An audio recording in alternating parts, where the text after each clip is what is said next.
I was going to a haircut, a national chain here in America to get a haircut. They were running a special for $5.99 haircuts, as they so often do. I pull in, the wait time is too long. It's an hour and a half because it's a cheap haircut and there's a lot of people waiting. I need a haircut. I don't have an hour and a half to wait. So I drive to a local barber shop, and on the wall, it's very clearly stated it's $15 for a haircut. And I sit down and I'm talking with the guy as he's cutting my hair. And I said, hey, I want to ask you a question. I'm not negotiating my haircut price. And he said, that's good because it's on the wall. I'm like, yes, I understand. I'm paying the $15. But I just came from this other place that said they were going to give me a haircut for $5.99. So what's the difference between your $15 haircut and the $5.99 haircut? Because we've got a haircut and a price, right? Those are only two things. Mm-hmm. And the guy smiled and he just kind of looked at me and he goes, oh, that's simple. I fix $5.99 haircuts.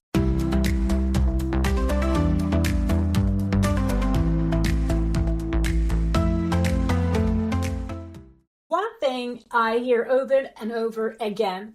I forgot my.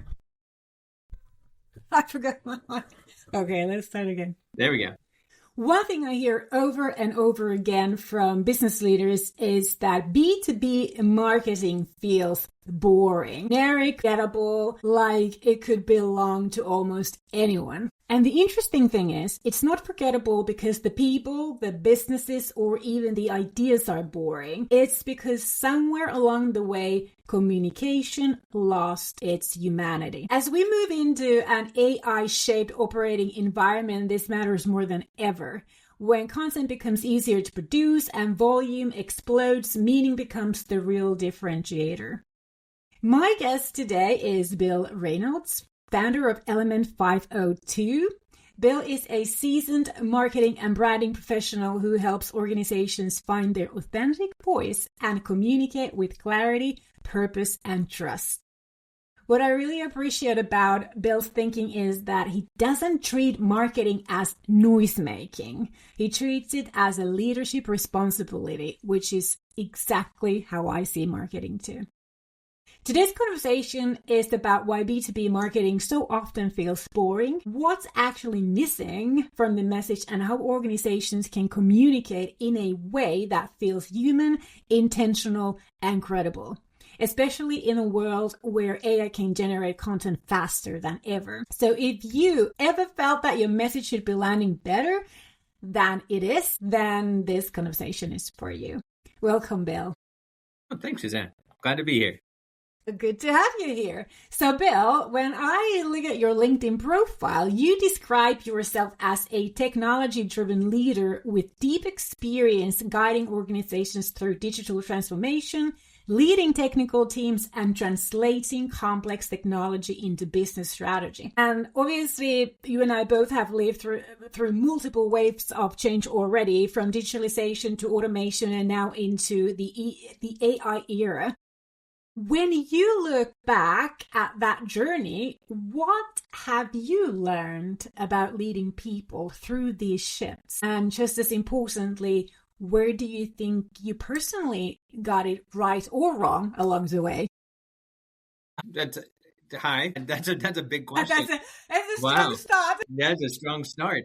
I think the biggest thing is that you mentioned AI, and just as you were talking through, I mean, any time new technology shows up, it always creates some bit of fear and some other things. I mean, if you think about it, when we started bringing in assembly lines or the cotton gin or early industrial automation stuff, there were people who that used to be their job, but now their job was done by a machine because it was more predictable, more repeatable, and the product could be done faster, so you could get more volume out. Well, it doesn't mean that we don't need people anymore. It just means that we need people to do different things.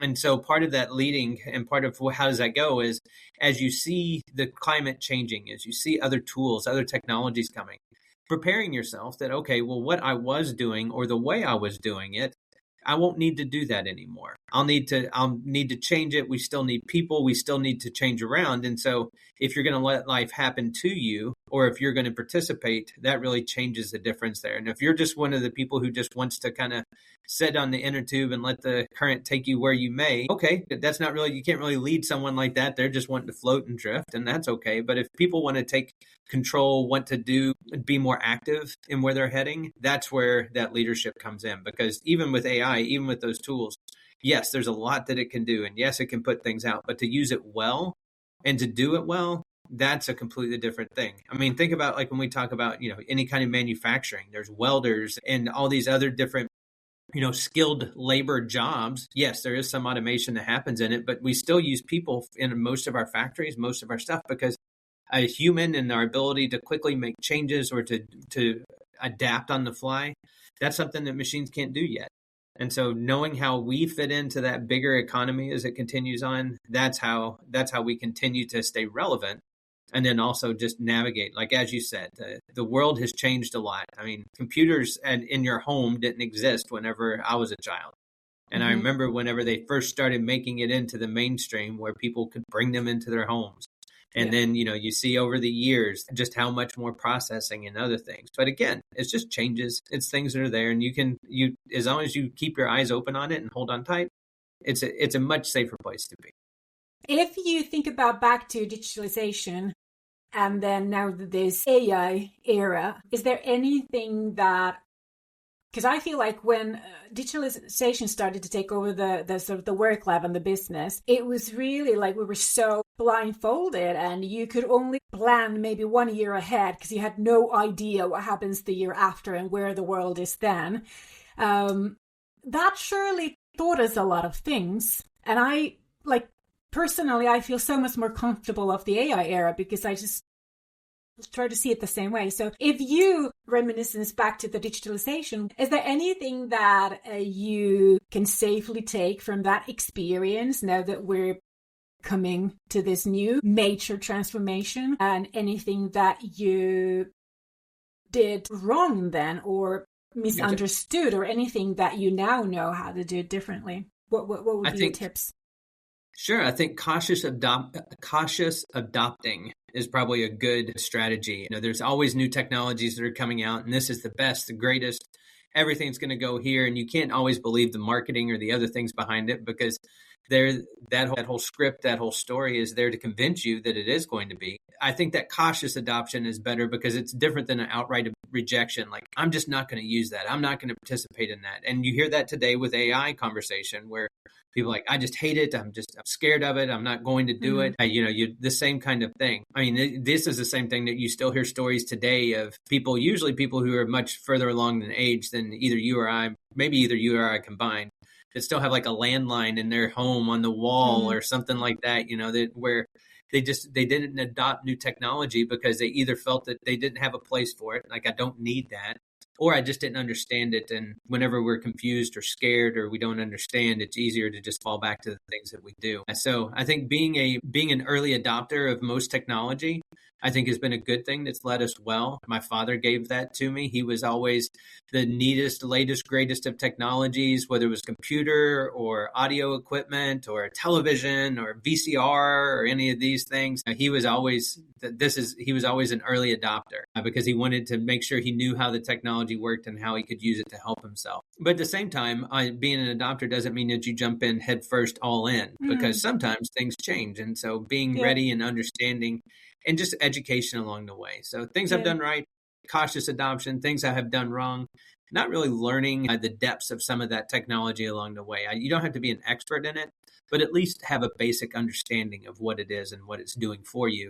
So that if something doesn't look right or is not working right, you're not trying to force yourself to use the technology, but you're smarter than the other folks who are just, all they know is to push a button or to just wait for the message or the email kind of setup. I think that's a really good point because I think that there's like two parallels. The other one is the tools and the technology, learning how to use AI in the best ways in whatever role, responsibility, job you have or situation. And then the other one is to understand the whole concept of AI and this whole AI era and what that brings and how that's going to change businesses, change work, change the entire world step by step.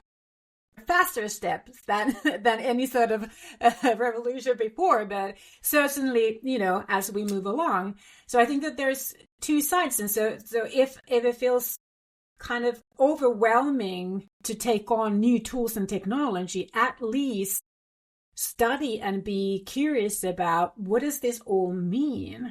And let others test and try and recommend and suggest what works and what doesn't, but understand what this entire era is, because this is so much more than just some app, ChatGPT, Perplexity. Those are just the seeds of it. We're talking about an entire new era, how the world will function. So we jumped into heavy stuff head first because I like to do that. But I want to talk about you, Bill, a little bit about as well. So can you share about your background? You mentioned your father, and I have to say that it resonates because my dad is like that as well. When I was a kid, I've always been so into technology because my dad brought home everything, and I think I was about 8 years old when he told me, like, I don't want to read the manuals anymore, so you read them and then you tell me how they work. And that's the same for our son who's 17, like, can't be bothered reading them anymore, why don't you figure it out and then tell me what to do with it. Yeah, so tell me about yourself and what led you to focus so strongly on voice and authenticity and meaningful communication in your work. What led you into this kind of life? Sure. So I guess part of it, I've never really thought about it through that lens. Part of the talking, the authenticity, I've always enjoyed public speaking or being in front of people to present or do that. That's never been a fear or anything that's there. When you take like a speech class, or if you take a class on it, it turns it almost into, it just seems more robotic a lot of times. Where you just follow these steps, follow this kind of this setup. Here's how you introduce this, spend this much time doing this, do these things. And when you do it once or twice, people are like, oh, okay, that's really cool. But then you see it over and over, it just starts to sound stale, or especially if you've got a set program you deliver, those kinds of things. I remember I was an instructor for an Old Testament Bible class, and we did the same class just at many different locations. I was part of a national group. And I remember one of the pastors one time asking one of the other instructors, how many times have you done this? And the guy's like, oh man, I've lost count. I've done it so many times. He goes, would you do me a favor and just today pretend like it's the first time? Really think about it. Really keep your thoughts into there. And I remember hearing that, and I was like, wow, that's a deep thing, because when you really look to try to make that authenticity, you really turn it into a conversation rather than just a knowledge exchange. Because we could have the same conversation. I could tell you what you need to know. I can give you knowledge, information, whether it's personal, spiritual, business, whatever. I can just dump knowledge on you. Yeah. I could write an outline and give you some notes, but turning it into a conversation, actually looking for those points of connection, that's where something feels different and feels more authentic. And I think that's really the piece that's in there. And that's, as we continue you were talking about AI, I mean, that authenticity of conversation, it's getting harder and harder to tell. I mean, it is getting smarter and it's getting better. And some of it's pattern based, but at the same time, just really being able to connect to someone or ask a question, that's where that comes in. I do more data stuff on marketing. I'm not a creative person. I don't do visual creativity kind of stuff. I like to cook, but everybody always makes fun of the way my food looks. It does not look the prettiest on a plate, but it tastes fantastic, because I'm more about how it actually tastes and acts and works than what it looks like. Yeah. Unfortunately, that's the same thing in the way whenever I do creative stuff. So that's why our team does that. I'm an architect and we talk through together, but I'm not the actual visual person. And so I think that connection just has always come through, because I enjoy connecting with people and having authentic conversations more than just taking a bullhorn out and just screaming your message out across the landscape and then hoping someone hears and responds. And I think when you do that, you create something.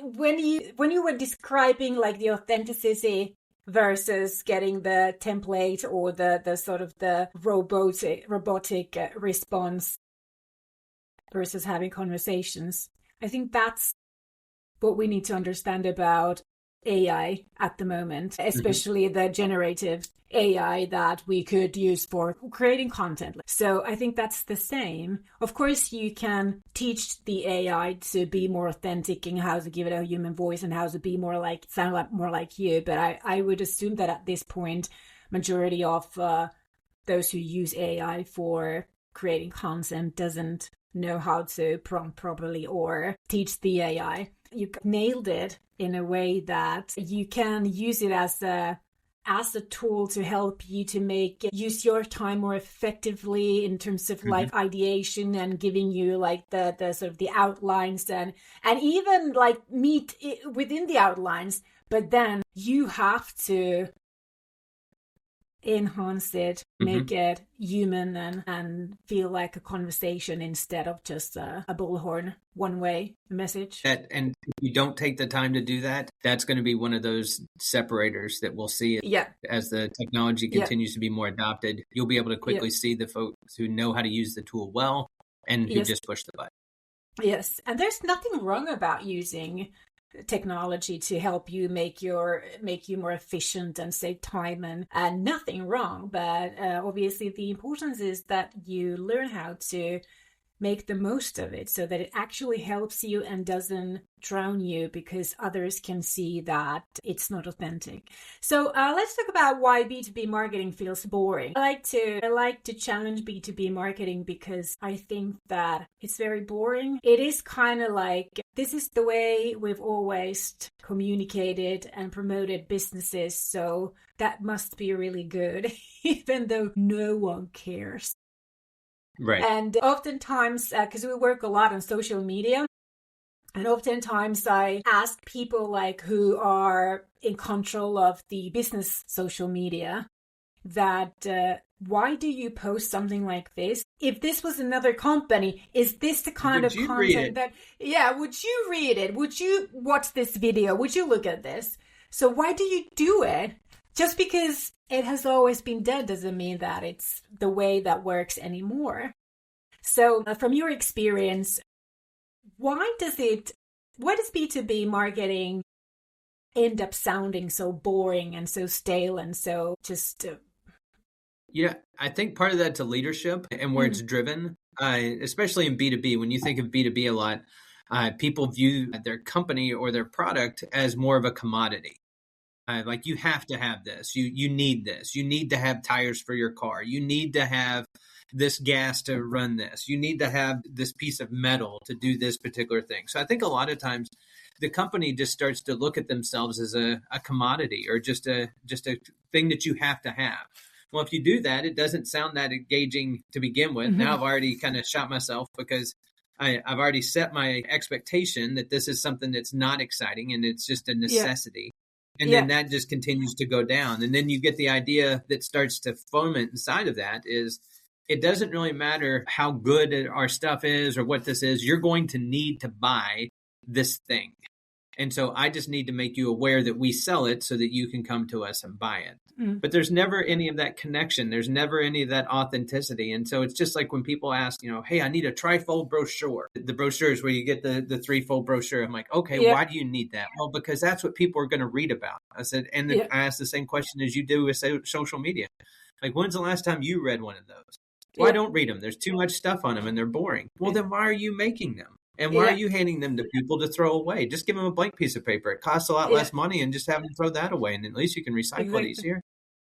So I think people fall into the trap of that as generations have changed. I don't think everyone's paid attention to that, because it's also your audience. It's who's receiving on the other end. That purchasing agent inside the company, whoever's going to buy from you, that person has probably changed. At some point, they're going to retire or get promoted, and there's going to be someone new in that position. And so now you need to make sure that it connects with them. And if they're from a different generation or they have a different worldview or a different way of communicating, that's going to be completely different. I mean, that's why we don't send faxes anymore. We used to have fax machines. We used to market through fax machines and send faxes. Yeah. Or you'd have to do we don't do that anymore. I mean, there's still a couple of places where that happens, but the technology changed along the way. And I think a lot of times it feels so boring is just because people view manufacturing or B2B as just a big thing that has to keep running, but we don't really need to keep it. We don't need to keep it nice and pretty or authentic or fresh, but they forget that the whole market and the landscape around them has changed. And so when you see that and you tie in, leadership and just the way we've always done things, or you tie in, well, I don't like those things. I don't like videos, so we don't use videos. Well, you start to see that leadership decision start kind of infiltrating and filtering through all these different pieces. And I think that's part of the reason that a lot of times it just feels old and stale, is because that's just what they've done. Because newer marketing, you don't feel that way, especially newer products that are in the B2B space. Now, they're a small voice in a very large crowd, but those things are a different kind of connection. And that's why you'll be like, wow, that's a new or unique or different way of approaching that. Do you find that smaller companies like startups, scale-ups have more exciting marketing than larger entities, traditional businesses, companies that have been there for ages? I don't know if I could say across the board. I think they're definitely more experimental, I guess is a good word, where they'll try different things and do different things. I think that the same time, though, that happens in there, the marketing they put together is marketing that they like. And you have to make sure it's going to land with your audience. That's the other thing that's too. So yeah, I'd see that they're willing to take some more risk and be more experimental in that. It's just a matter of making sure that there's some wisdom on how is this actually going to interact and land to come into there. When I comment about the when you said that business B2B marketing is made in a way that their products or services are necessities and they become a commodity, that is really, really dangerous strategy, because if we think about if there's something that is so necessary that we must have it, obviously it's the necessity driving the emotional reason why to get it, which means that you are going to go for the cheapest option. So if it turns you into a commodity. You are what you said that you were going to be. Yeah. And there's so much more competition, and it's more difficult to sustain customers because they're always going to go for the cheapest option on the market. So of course, marketing is so much more than just promotions. But when we talk about branding, the role of branding is to take a commodity product and, take it away from being seen and felt as a commodity and creating stardust around it so that it feels special and people want to have it. But I think it's really super dangerous to choose a marketing strategy where your product or service is a commodity, so that your message is that you must have this. Right. Yeah. Well, or the message is that we're just the cheapest, right? Yeah. That's what that turns it into. We're the most cost effective. And like you said, as soon as somebody else shows up that's more cost effective, you're out and somebody else is in. Because there's no connection. There's no reason. Yeah. Exactly.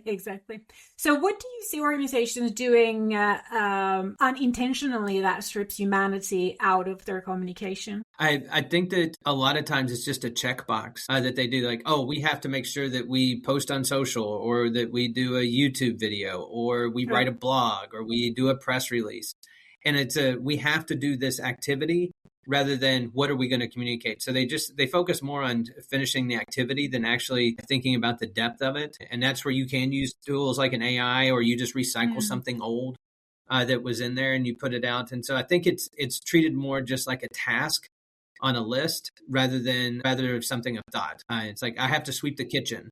There's not a whole lot of creativity that needs to go into that. It just needs to be done, right? And that's different than I need to communicate to my customer base or new customers about my product and why they want to buy from us. But I think it's treated with about the same amount of effort and thought as just like, I have to get this done. And so knock it out. And so I think a lot of that is a big problem that comes in, because if that mentality that you start with is going to show up in the communication at some point. And so if you're not really thinking like, wow, I really need to make a connection, or I need to make sure that people understand what we have, it just gets lost. And then it just turns into just a laundry list and a couple of bullet points. Yeah.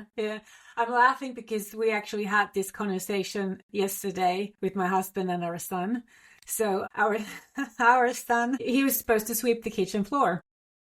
And yes, he did it, but my husband said that, well, that's kind of a C-class, outcome or quality level, that you're not getting paid that much for the kind of service, the kind of kitchen sweeping. And I'm always telling my husband the same thing. And he's like, well, I'm only promising to give you like a B class. And I'm like, I want the A class. For my son, it's more like just a task. I need to do this so that I can get a little bit extra money from my parents. And then for me, I'm looking for the A class, which makes me feel good because the house is clean and smells nice. So I think that's a little bit about the same thing, isn't it? Yes. Well, and it's again like, hey, I did what you asked me to, right? I swept the floor. I hit the mark. You're like, Yeah. but I wanted you to do it with excellence. I wanted to see Yeah. something more in there. So Exactly. I think that's Exactly. that heart, that again, Yeah. back to where's your heart in your message that Yeah. comes in, or Yeah. your activity. Yeah. Exactly. Exactly. So let's talk about the authentic voice, which obviously we've touched on multiple times already. But why do you think that finding a real brand voice is so difficult for so many businesses? First one is they just don't think it's important. It just either sounds like a waste of time and money, or it just sounds unnecessary because it's clear. The facts are the facts. Here's what we have. Mm-hmm. We do this. Here's the thing we Yeah. make. We do this. Here's the thing we supply. We do this. And so I think from that standpoint that it's left out. And I think the other part is that someone just doesn't know. Mm-hmm. And it's in that place of not understanding or just not having that knowledge. It's brave to ask, like, hey, I don't know what this is or what comes on. And so to be able to ask for that, because the danger is on the other side as people, as customers, there's something about it that just doesn't set right when it's inauthentic. And you may not be able to put your finger on it and say, oh, it's that thing right there, that they're not telling the truth, or that's obviously a fake wig, or that's like those kinds of things. It's just something that just doesn't feel right because it feels either forced or rehearsed, and it's not who you are.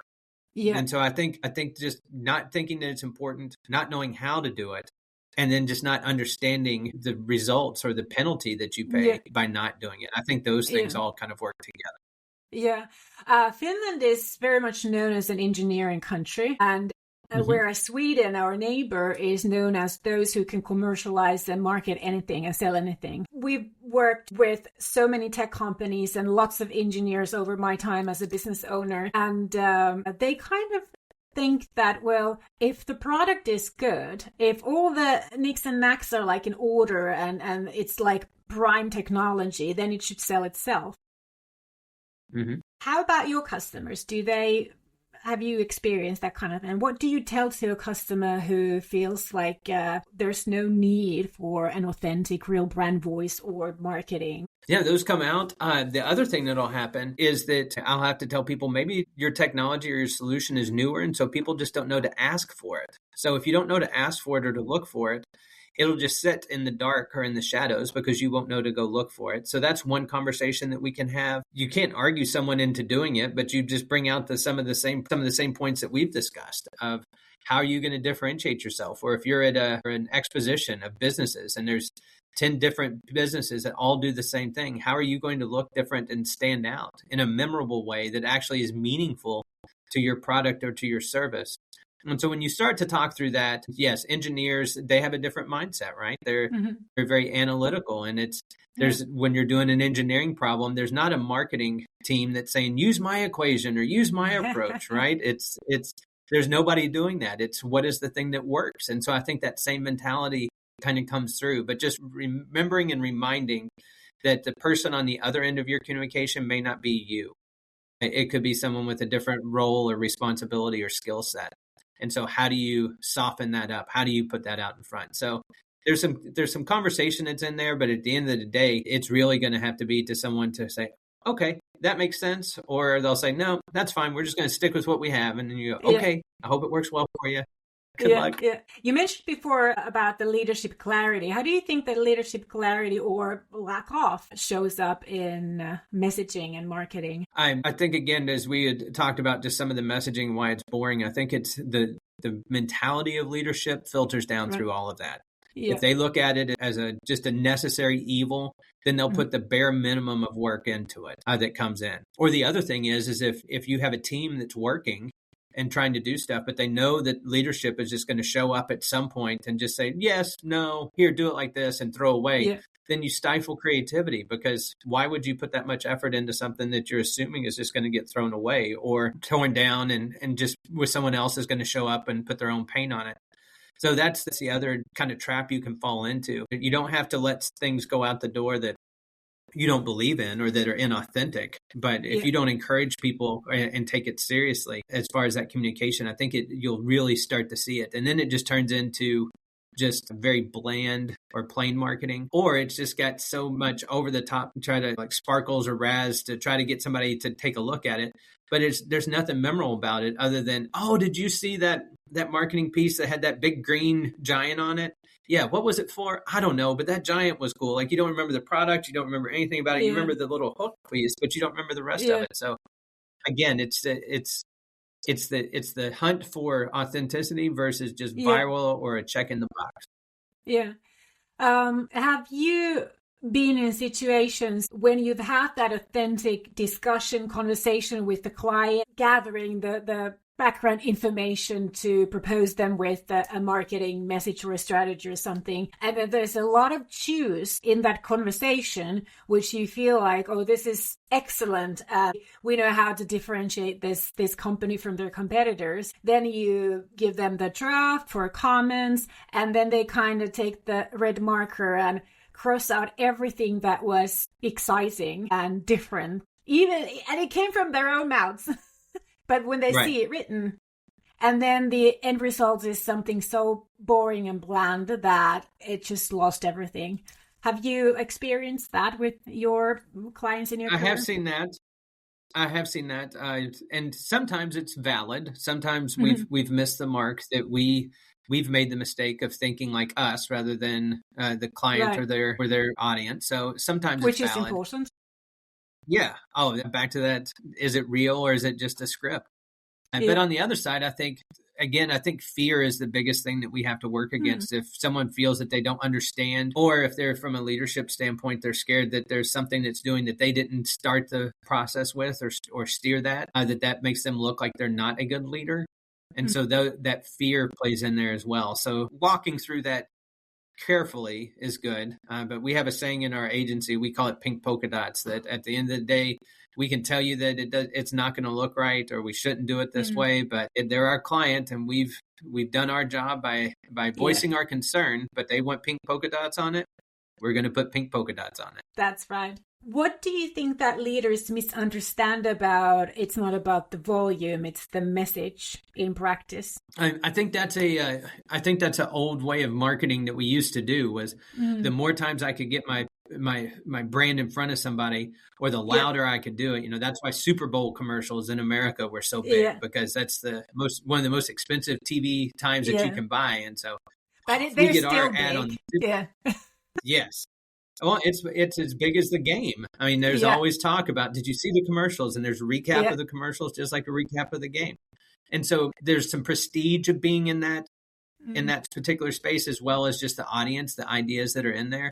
And so sometimes if you have a good message, it works. And then when it doesn't, you'll see those replies as well, where people are like, wow, this is awful, or I can't believe you spent money on this. And so that volume was an old tactic. But with the way that we do marketing today, and with digital tools, as well as just more information, more knowledge, we can be more specific. We can make sure that we're only marketing to our prime customers, or where our prime customers would be. And so it's not about voice anymore or your volume. It's about your message and that authenticity to be something of interest that is going to be interesting to that customer. And so having those conversations of looking, it doesn't necessarily mean that the marketing is going to just turn everything and spin quickly and grow. But it's, again, the effectiveness of that message, and the measurements that we show and the data that we show will show those difference of effectiveness. And it's a different way of getting to that point. But sometimes it is more expensive to do it that way. But the end result is you get a much better return on your investment. To go in. So it's just, those are, again, it's a learning process. It's changing the way that people think. Or if you talk about ads, they're like, those ads that go before I watch my YouTube video, I just put my phone down. I walk away. I don't even watch those things. I don't do that. I'm like, well, you're right. A lot of people do. But if we're using technology correctly and identifying your right audience, and in that first 2 seconds, we can do something to be able to capture their attention to where they know this message is for me, they're going to watch it. The reason you put your phone down on those other ones is they're not targeted to you. You're not the audience. And so let's not repeat that. So just showing people and trying to talk to. Yeah. So relevance matters a lot in the whatever content, whether it's ad content or organic content, but understanding your target audience, what are their problems, what are their desires, aspirations, and then making sure that your message is matching those. Is there a time when silence is better than noise in marketing? Yeah, I think it's just like with any good conversation, right? Mm. If you're having a good conversation, you're really connecting with someone. Yeah, Sometimes just being quiet is good. It gives time for reflection, and yeah, it also gives time for someone to make a choice or a decision. We have to think a little bit, and so give people a yeah, chance to pause, give people a break. It's you were talking about LinkedIn and reading through my LinkedIn profile. So I don't know if you're a lot like me. I'll get tons of connections every day from people who are like, "Oh, Bill, I want to connect. I want to connect." And you can tell some of them are people that really want to connect and learn from you. Some of them may be hmm, colleagues or prospects or friends. And you can tell some of them are going to be salespeople because they've put it in their title or whatever they are. yeah, And you'll accept a connection. And bad LinkedIn marketing, someone will, within like 10 seconds of accepting, it seems, I'll get this LinkedIn message that's just this massive copy and paste of, "Thank you so much, Bill, for connecting. I'm selling you this thing, and here's how to sign up for a free demo, and do this, and blah, blah, blah, blah, blah, blah, blah, blah, blah." Oh, there's no I connection feel here. you. There's none of that I authenticity. feel you. There's Yeah, nothing that's there. yeah, But somebody somewhere sees that and goes, "Oh, that's good. How much does that cost?" "Well, it's just a few pennies because it's really not effective. Let's do that. It's yeah, cheaper, and then we'll just keep throwing more and more and more." Well, yeah, there kind of the happy medium is don't necessarily send that message, within 30 seconds of making the connection. You could just say, "Thanks, Susanna, for connecting. I appreciate sharing good ideas in the future." And just giving it some space to where it feels like, oh, okay, you're really making an effort to connect instead of hmm, just rapid fire, just trying to throw things as many yeah, times as fast as I can. Are you ready to make that decision? Did you make that decision? Are you ready to go on that? Are you doing this? I mean, you talked about you and your husband and your son. yeah, I know when I was dating my wife, if I had just kept calling her over and over and over until she accepted a date, and then like, "When are we going out again? Are we going? Are you going?" And just going over, and we wouldn't be married because she would say, "Wow, you got to give me some space. This feels like you're yeah, smothering me." yeah, yeah, Same idea in business. You just yeah. got to give people some time to think and some time for that connection to really grow that's in there. That's a really good point. And I think that in this world of content marketing, because anyone can obviously post as much as they want to, and now with AI, they can, multiply that. Hmm. I think that I think instead of pushing and pushing in terms of content, also comments on people's posts are content. And if you are a Hmm. salesperson or you want to network and build your audience, you don't have to create new content all the time, or you don't have to keep a message emailing on LinkedIn someone until they block you, because you can also build that trust by being interested in what they've been posting about, Hmm. why is that important to them, and having those conversations. Sometimes I feel like that because the content marketing era on social media especially has been with us for not quite 20 years, but 15 years at least, that it has Hmm. become such a standard way of working on social media that people forget about the other ways of, like, you want to be out there for your audiences because you want them to be aware of you so that you can build trust. Pushing more and more is not necessarily good for trust building, but being interested and showing that. I like to say that a lot of companies are doing me marketing. It's all about us. It's all about me. It's all about my needs, my requests, my desires, my deadlines, my schedules, my meeting goals, whatever. So I think when we talk about silence instead of noise, sometimes you can achieve so much more and quicker if you show some interest and focus on, like, how am I gonna make this person trust me, and sort of open the conversation from there on. And that's also marketing and If you want to, communication. it is. If you want a fun little watch, you can go to YouTube and look up Mr. Rogers 1 minute. So Okay. Mr. Rogers was hosted a children's television show here in America. It was quite popular show, but one of the things that he did was that he took a timer, just as he was talking about just minutes and just about being peaceful and different things. Yeah. And this is a kid's show, right? And Okay. so he said, let's just figure out what a minute is. And so he took a timer, and it was in one of the old manual timers with the dial, and he actually turned it Yeah. to 1 minute.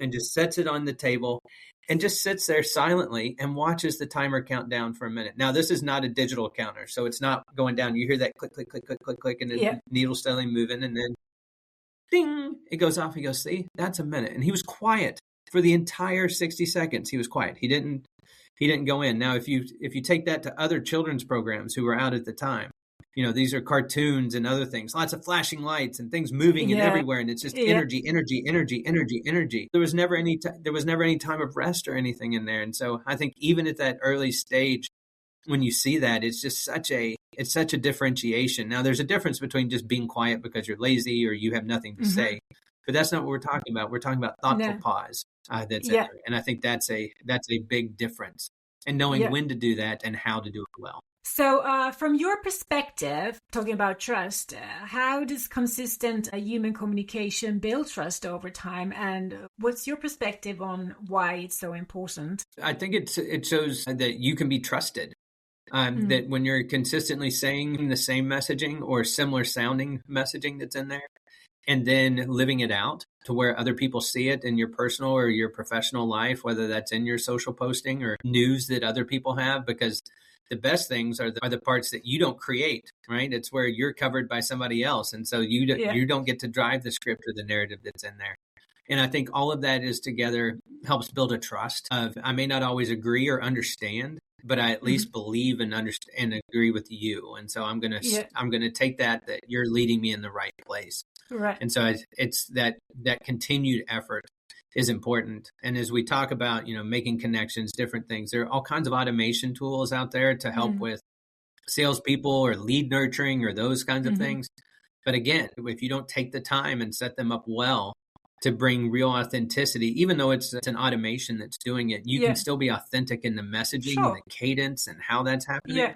But that's a person that needs to do that. And then knowing when to say, okay, it's time for the computer to stop and for me to jump back in. So that consistent authenticity is why it's so important. Is there anything in marketing or creating those messages, communicating, that if we think about the regular, the boring type of B2B marketing, that we should do differently to build trust? I think you have to be careful, because I think you can take it down too much as well. If I work on big electric motors in your manufacturing company, I may need to just give you a list of all of the companies I can work with, which brands or which parts am I certified to work on. That doesn't need to be that creative, right? That's just something I just need to go, can you do this? Yes or no, or I need to find somebody else. I think you can do that. If you try to make everything creative and just new and unique and fun, I think you end up with nothing looking different. And so you're in the same mess of everything that's in there. So, but when you talk about, ways of making that connection, whatever it is, just looking for new ways of building good trust that's in there, whether that's a specific marketing that's in there, or if it's a prospect, to be able to make it more personal because you take some time to do a little bit of research about them, about what is that good opener that's in there. Nothing too creepy or stalking or anything like that, but just looking for those common interests, those things that are in there. I think those are where you can start to see that differentiation.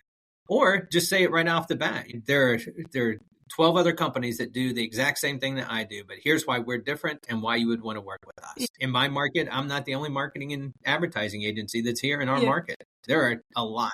And when I say a lot, I really mean a lot. There's a lot of them. Size and scale, those are quick things that you can't work with this project because you're either going to be too expensive or you don't have the staff to do it. Okay, well then, so I can quickly mark through, but then I'm still going to end up with a group of people vendors who could do this. So how do I differentiate with it?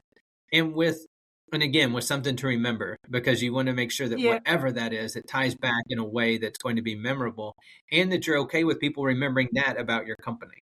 And so that way you don't put things on there or put something out just for shock. At the point where someone already has that list in their hands that we need help, we need a partner, we need a marketing partner, whoever on that list is already on the top of their mind because they've seen them before, because they've learned from that side, because they know people who are there, because they, for a reason or another, they place trust in that name.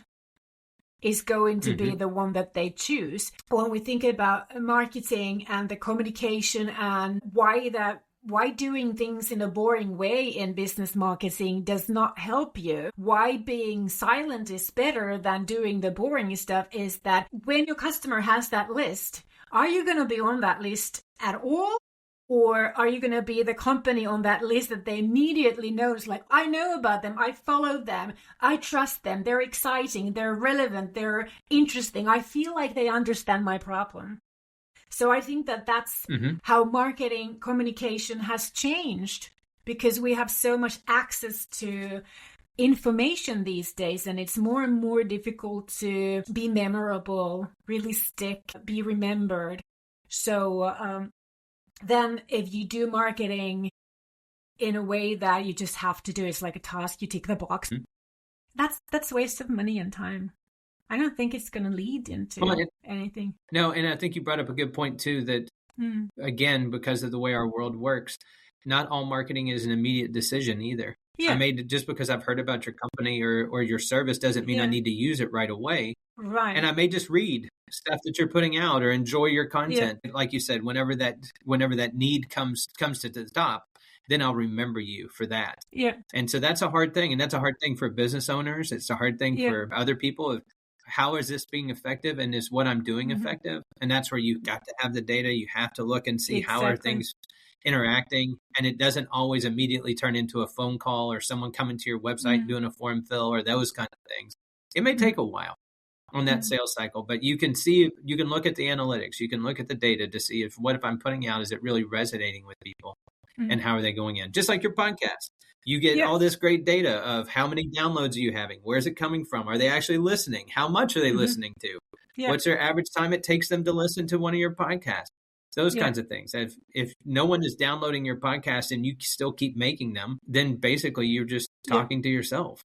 Exactly. And that may be fun and you may be okay with that, but if you're using it as a marketing tool, then you better figure out something new that's in there. Exactly. You being a data guy, in your experience, how interested are companies about the marketing data? At first, they'll tell you that it's too much and I don't really care and that's what it's for. I think the real interest starts to come in whenever I start showing people where things aren't working, because they're not used to someone saying, well, here's something that we're doing that isn't working well. That doesn't mean that we did a bad job. It just means that something didn't line up right. Our message isn't resonating with your audience, or it's not delivering well, and it's not going in. And so looking at the data of what do we change, or sometimes we're like, hey, this just isn't working. Stop doing this. Let's do something else, because we want to make sure that we're effective. That's usually when people start to pay attention to the data, because once it's telling, if it's telling you good stuff, that's okay. When it tells you not so good stuff is when people really pay attention, because if you handle that well and can talk it through, that's again, one of those differentiators between you and everyone else. And then also showing them, hey, that sometimes these things take time. So, because the data doesn't have any feelings, it's just numbers, it's data. And so being able to show that in an easy to understand method, and showing customers or other people how they can do that on their own, so that there's no question of the truthfulness of what you're doing. That's a really good point to where people are like, oh, I think I'm going to start paying more attention to this. So as we are coming to an end of this episode, I want to jump back a little bit to the AI thing still. We've discussed how AI is, obviously, we all know that it's making the content creation faster and easier. Is there a risk? What would be the biggest risk? You could change the way that people hear your business that you don't agree with. Because the AI, like you were saying, if you don't prompt it, if you don't train it, if you don't put those things in, I think that you're going to change. You're going to get a voice, but it's going to be your AI agent's voice and not necessarily yours if you haven't put the training in. And then just from a technology standpoint, depending on what tool you're using, if you haven't put appropriate safeguards out there, then all of your company's data is now part of the AI's intelligence model. And though it may not show up directly, Susanna said this, like it's not going to prompt that straight back out, but all of the information that you fed into it, even if it's proprietary or private information about your company, is now something that the AI understands and has inside of its large model. So from a technology, safety, security standpoint, you need to make sure that you understand how to properly safeguard the tool. And then just from the marketing and your brand voice, your company's brand is now going to be that AI agent instead of you. And so I think those are some big risks, because AI is going to try to find the common place where a lot of other people are marketing or doing. And so you'll be different than a lot, but you're going to definitely see some similarities that are starting to show up. And that's going to cause that part of where somebody who's your audience is going to think, I've seen this before, or this sounds a lot like, I'm not sure if I can believe this. And I don't know why, but it just doesn't feel right. And so I think those are all big risks that come if you don't really understand the tool or the tech. Now, if a business leader listening to this episode feels like their communication isn't landing, what would you suggest be the first question that they should ask themselves? I know you didn't do it on purpose, but that's a great lead-in. I have there's a website that we put together. It's called 599haircut.com, haircut.com. And it's about a story of me. It was also my wife, after she read my story, she said, that was a commercial. I said, it may have been a commercial, but it really happened to me. And I didn't know about the commercial when I wrote this. But the quick story is I was going to a haircut, a national chain here in America, to get a haircut. They were running a special for $5.99 haircuts, as they so often do. I pull in, the wait time is too long. It's an hour and a half because it's a cheap haircut and there's a lot of people waiting. I need a haircut. I don't have an hour and a half to wait. So I drive to a local barber shop, and on the wall, it's very clearly stated it's $15 for a haircut. And I sit down and I'm talking with the guy as he's cutting my hair. And I said, hey, I want to ask you a question. I'm not negotiating my haircut pricing. He said, that's good because it's on the wall. I'm like, yes, I understand. I'm paying the $15. But I just came from this other place that said they were going to give me a haircut for $5.99. So what's the difference between your $15 haircut and the $5.99 haircut? Because we've got a haircut and a price, right? Those are only two things. Mm-hmm. And the guy smiled and he just kind of looked at me and he goes, oh, that's simple. I fix $5.99 haircuts. So if you've ever had a bad haircut, you know exactly what that feels like. You know what that is. And so the cheap becomes expensive when you do that. And so understanding your marketing, your message, if you go to that $5.99 haircut website, there's a free download. And when I say free, it totally is. You don't have to give me your email. You don't have to do anything. There's just a button. Click and download it. There's some quick pointers to go through on that messaging and that voice. How do you ask yourself that authentic question? If you want to dive a little bit deeper, I do ask for an email there if you go into that. But both of those, my thank you back to anybody who downloads those. There's a link in the back of those PDFs to get on my calendar to talk for 15, 30 minutes about your branding, about your marketing, and anything that I can do is helpfulness. All of it's free. It's not like we're charging or doing anything for that. But I think it's just having a good guide to take you through, especially if it's not something you're used to doing, and just showing. And then a lot of times the same smile that you have is what starts to happen with people, because they're like, what I'm saying is important and it's there. I just no one ever showed me how to say it or how to pull that out. Or you remember those things that made you excited when you first started that company or first started working there. And so to bring those out. So I think it just takes a little bit of time and some practice to get in there. Yeah, that's true. Thank you, Bill. This has been a delightful conversation and time with you. If our listeners want to reach out to you, what's the best way to get in contact with you? Well, I told you about the $5.99 haircut. That just got some basic information. If you want to learn more about our company, we're Element 502 ELE. Check out some of the projects that we've worked out, look around and see our method and approach to marketing. And there's some contact pages, some other things on there if you want to reach out. But I encourage people just kind of snoop around and look, just like we've been talking about. Our voice and our message are authentic. They're out there to be found. They're not the biggest bullhorn because we don't believe in that kind of stuff. But we do good work at a fair price for people, and we like to guide along the way. Wonderful. Thank you so much. And as we wrap up today's conversation, I want to leave you all with this thought.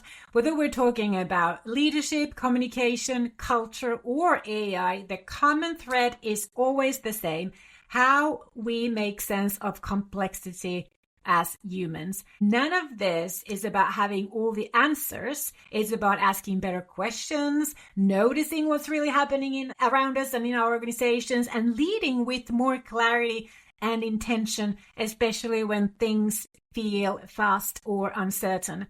So thank you for spending time with my guest Bill today, and me, of course, and for listening with an open mind. I'll be back next week again with a new episode on the Story Driven Business podcast, where we will continue exploring how leadership, culture, and communication shape success in the AI era. Until then, take care and lead thoughtfully. Bye-bye.